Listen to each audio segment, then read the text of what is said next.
ginagawa natin? Wait lang. Anong wait lang? Wait lang.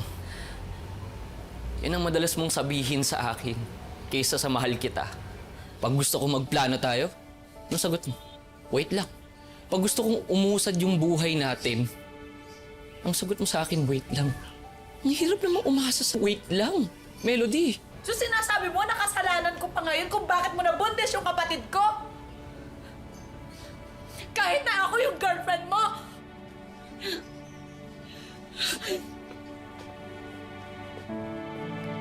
Ate!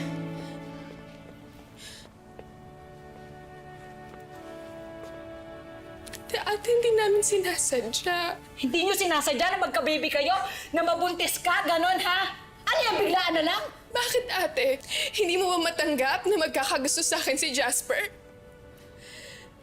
Sa bagay, sino ba namang magkakagusto sa akin kung meron siyang girlfriend na kasing ganda mo? Hindi yun yung point, Jembros! Ang point dito, boyfriend ko na si Jasper pero pinatulan mo pa rin! Ate, wala ka dito! Hindi mo alam kung paano namin pinilit labanan yung nararamdaman namin. Kung paano namin tiniis kahit magkasama kami sa trabaho. Wow! Wow! Congratulations! Thank you, ha! Thank you sa pagtitiis ninyo! Ayan o! May award ka na! Buntis ka na! Ate! Melody. Melody, anak, kaintindihan ko yung galit mo. Pero sana wag mo nang insultuhin yung kapatid mo. Bakit, Nay? Kinakampihan niyo ba to si Jembros? Huwag mo kami idadamay dyan. Wala namang kaming kinalaman dito sa nangyari eh. Talaga ba, Nay? Eh, di ba ikaw nga nagsabi na hindi magkasya yung gown ni Jembros kasi tumataba na siya? Sige nga, Nay. Sabihin mo sa akin kung hindi mo alam na buntis si Jembros. Oo, sige, alam ko. Pero andyan na yan eh.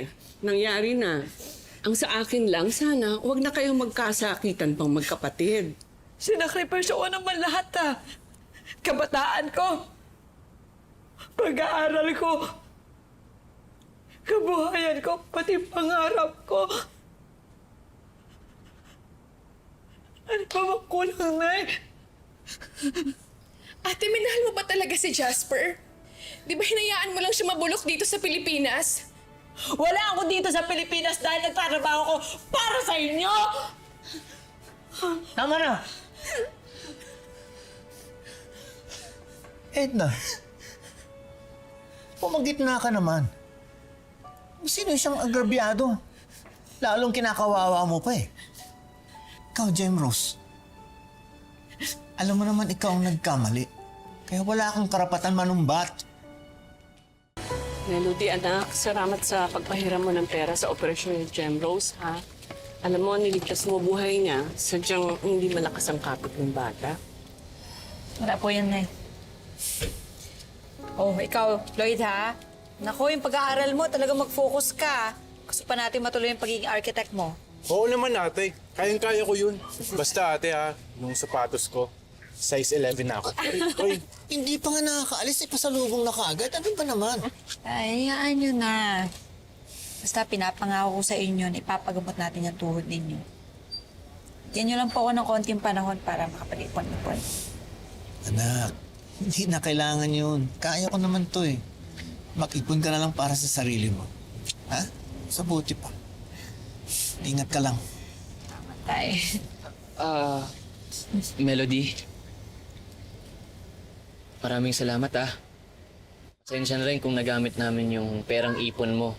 Dahil nga nalaglagan tong si Jemrose. Pero, huwag kang mag-alala. Pinapangako ko ibabalik ko yun sa'yo.